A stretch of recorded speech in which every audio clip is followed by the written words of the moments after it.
আসসালামু আলাইকুম। আশা করছি সবাই ভালো আছেন। আলহামদুলিল্লাহ ভালো আছি। নতুন আরও একটি ভিডিও নিয়ে আসলাম। আশা করছি শুরু থেকে শেষ পর্যন্ত দেখবেন, ভালো লাগবে। দুপুরবেলা খাওয়া দাওয়া করে আমরা সবাই একটু রেস্ট নিয়েছি। তারপরে প্রায় আসার একটু হয়ে আসছে, তখন আর কি সবাই ভাবলাম যে দুপুরে যেহেতু পায়েস রান্না করেছি আর সাহেব যেহেতু এখন কর্মস্থলে আবার চলে যাবে, তাকে একটু পায়েস দিয়ে দিই, সেই সাথে আমরাও আসলে খাবো। তো দুপুরবেলা খাবার খেতে আসার সময় পাকা পেঁপে এনেছিল, ভাবলাম কেটে সবাই একসাথে বসে খাওয়া যাবে।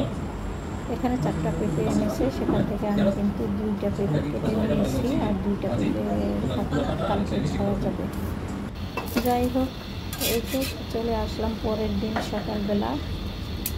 তো আগের দিন মাংস রান্না করলে আমি তো সবসময় বলি পরের দিন নাস্তাটা খুব সুন্দরভাবে আরামায়েসে তৈরি করে নেওয়া যায়। তো এখানে কিন্তু গরু মাংস রান্না করেছিলাম গতকালকে, সেই ঝোল রয়ে গেছে। আর আমি হলো আজকে চাউলের গুঁড়ি দিয়ে চাকরি পিঠা বানিয়ে নিচ্ছি। এটা আসলে খুব সহজভাবে বানানো যায় এবং একদম ঝামেলার মুক্ত। তো সে কারণে মাঝে মধ্যে আমি কিন্তু এই চাউলের গুঁড়ি দিয়ে এইভাবে চাকরি তৈরি করে নিই বা খোলাজা পিঠা তৈরি করে নিই। তো দেখতেই পাচ্ছেন এখানে কিন্তু একদম অনেক তাড়াতাড়ি পিঠা বানানো হয়ে যাচ্ছে, আর এটা খেতেও কিন্তু ভীষণ মজা। বিশেষ করে গরু মাংস দিয়ে ঝোল দিয়ে কিন্তু এই পিঠাটা খেতে খুবই ভালো লাগে। তো আমরা মাঝে মধ্যে বানিয়ে থাকি এই নাস্তাটা, আসলে খুব ভালো লাগে। তো এই তো গতকালকে পায়েস রান্না করেছিলাম, পায়েসটাও নামিয়ে নিয়েছি, সেই সাথে পেঁপেছি রয়ে গিয়েছিলো, তো ওটাও নামিয়ে নিলাম। সকালবেলা পিঠা খাওয়া ভালো, ঝোল দিয়ে তো পিঠা খাবো। তো দেখতেই পাচ্ছেন আমি কিন্তু একজন এখানে আমি কিছু ঝোলটা আসলে কাটিতে করে আমি কারণ গরু মাংস বারবার জমে যায়, আসলে জল দিয়ে তারপরে গরম করে খেতে হয়, সে কারণে ঝোলটা করা একটু রয়ে যায়। তো খাওয়া দাওয়া করে শেষ করলাম সকালে। আর তারই মধ্যে কিন্তু প্রচণ্ড গরম, এত গরমে কিন্তু আর থাকা যাচ্ছিল না। হঠাৎ করেই একেবারে বৃষ্টি মনে করলো, ভাবলাম বৃষ্টি আপনাদের সাথে আমি শেয়ার করবো। সেই ভিডিও কিন্তু বৃষ্টিটাও শেয়ার করলাম দেখুন। আর আমার পাশে বাসার পাশে তো একদম সুন্দর অরণ্য বন আছে, বনটা দেখতে ভালো লাগে। বিশেষ করে বৃষ্টির সময় এই গাছপালা পাতাগুলো একেবারে সবুজ বা গ্রিন হয়ে যায়, সেটার জন্য খুবই ভালো, দেখতে ভালোই লাগে। আমার কাছে তো ভীষণ ভালো লাগে, যেমন আপনার কাছে কেমন লাগে। মাঝে মধ্যে এই বাগানটা শেয়ার করে থাকি। আশেপাশে যে বিল্ডিংগুলো আছে সেগুলো কিন্তু একটু একটু সামনে চলে আসে। কখনো চাই না অন্য বিল্ডিংয়ের কাউকে ভিডিও করতে, যাই হোক এখানে কিছু পেঁয়াজ আর এই তো অল্প একটু আদা দেখছেন। এই গত কয়েকদিন আগে কিন্তু অনেকগুলো আদা এনেছে, আমি আসলে একটুখানি রেখে দিতে চেয়েছিলাম চা খাওয়ার জন্য, ভুলে গিয়েছি, সে কারণে আবার অল্প একটু আদা নিয়ে এসেছে। আর আমি সবগুলো আদা কিন্তু কেটে রেখে দিয়েছি, তো এই এতটুকু আদা দিয়ে কিন্তু চা খাবো।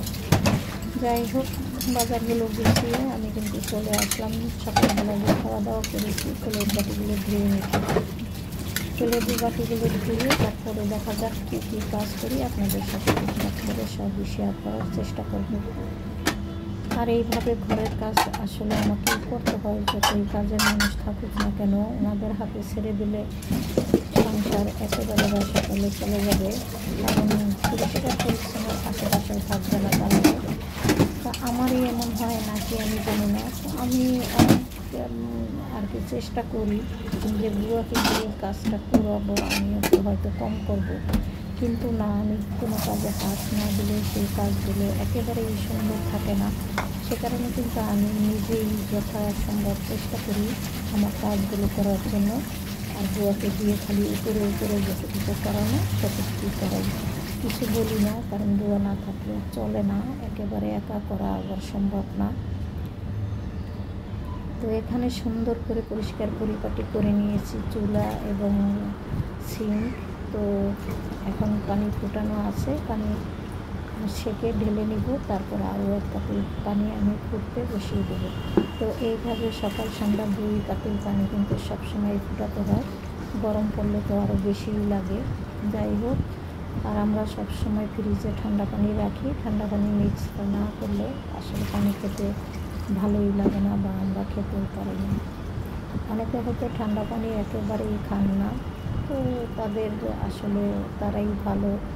জানি না, যার যেভাবে খেতে ইচ্ছা করে সে সেইভাবেই খাবে, কোনো অসুবিধা নেই। তো পাতিলটা আজকে একটু মেজে ধুতে পরিষ্কার করে নেব। বেশ কয়েকদিন হয় খালি একাধারে পানি ফোটাচ্ছি। তো পানি ফুটাইলেও কিন্তু পানির একটা দাগ বা চোখের ধারে কিন্তু একটু ময়লা আবর্জনা হয়ে যায়। তো মাঝে মধ্যে এইভাবে পরিষ্কার করে নিতে হয়। আর পরিষ্কার না করলে নিজের কাছে ভালো লাগে না, কেমন জানি ইচ্ছা করেই মনে হয় যেন আজকে এই পাতিল না মাজলে আর ভালোই লাগবে না। এমন ঘর দরজা অপরিষ্কার হলেও কিন্তু ইচ্ছাকৃতভাবে মনে থেকেই জানা যায় যে আজকে আমার ঘর পরিষ্কার করতেই হবে। কারণ নিজের কাছে কেমন যেন ভারী ভারী লাগে, কাজ ঘর বাড়ি সমস্ত সব কিছু এলোমেলো থাকে।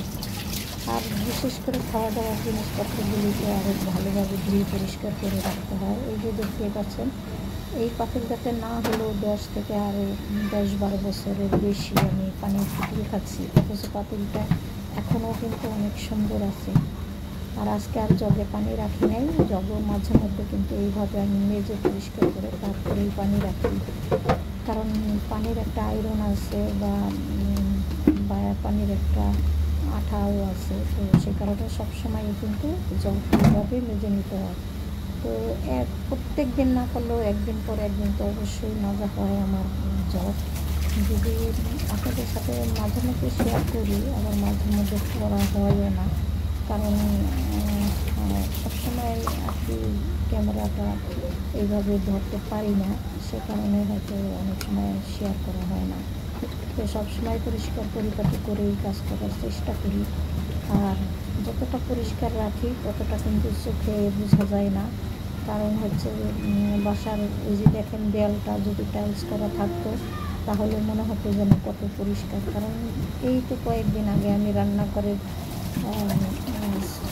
সেলফ দেয়াল সুন্দর করে মেজে ঘষে, জানালার গ্রিল মেজে ঘষে পরিষ্কার করে নিয়েছি, অথচ মনে হয় যেন পরিষ্কারই না, কিছুই বুঝি করছি না। কিন্তু না, আমি প্রত্যেক মুহূর্তে আমার সমস্ত সব কিছু একদম পরিষ্কার পরিপাটি করেই রাখি। তো এই তো গতকালকে কিন্তু 2টা পেঁপে খাওয়া হয়েছিল, আর আজকে হলো বাকি 2টা পেঁপে কেটে নিলাম, কেটে রেখে দেবো। তারপরে যখন বিকেলবেলা সবাই আসবে, বিকেলবেলা আর কি খাওয়া যাবে। তো ময়লাগুলো দিয়ে দেবো গুঁড়ার কাছে, সে কারণে আমি তুলে পরিষ্কার করে রেখে দিলাম। একটা পেঁপে একটু নষ্ট হয়ে গেছিলো, সে কারণে আর কি টুকরো টুকরো করে কেটে নিয়েছিলাম। আর তারপরে আমি চলে আসলাম রান্নাবান্না করার জন্য। তো আজকে রান্না হালকা পাতলাই করবো, কয়েক টুকরা মিষ্টি কুমড়া দিয়ে হলো ইলিশ মাছ রান্না করবো। আর আগে আমি ডাল রান্না করে নিয়েছি, আর করবো হলো ছোটো মাছ চচ্চড়ি। তো সবার কাছ থেকে বিদায় নিয়ে নেবেন। আর ভিডিওটি সবাই ক্ষমা সুন্দর দৃষ্টিতে দেখবেন। লাইক কমেন্ট শেয়ার করে সাবস্ক্রাইব করে আমার পাশে থাকবেন। আল্লাহ হাফেজ, আসসালামু আলাইকুম।